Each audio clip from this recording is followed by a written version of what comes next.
To be fair, I had this thing about... going on at him or what? What was No, it? it was. You were moaning at him, weren't you, for not showing that? I was moaning quite a bit around that time. That pass, he was. Yeah, to be honest with you, it was something that... It was brewing. I'm sure it was brewing. It was for a couple of years, basically. It wasn't Ruud's fault, you know, in some ways. But we used to play... We went from playing 2 up top, which meant you always had someone to be able...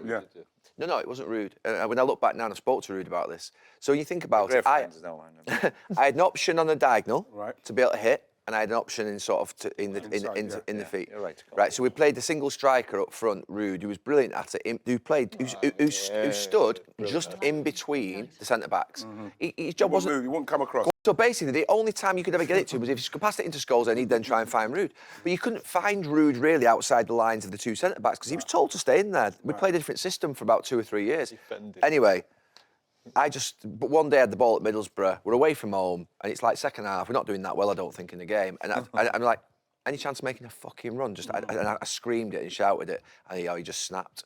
He'd been coming for a couple of weeks, a couple of months, you know what I mean? But that usually happens, it's brewing, isn't it, with players? Yeah, but... Something like that will happen, I'm sure that's happened before, but then there comes a point where you go, you've had enough of each other. But looking back now, you look at Haaland now, you look at Lewandowski now, you look at these players who play that position really well. You know, they play in between those sort of 18-yard lines. They don't come and play outside. So I understand it a little bit more now, but we've been used to playing that 2 up front.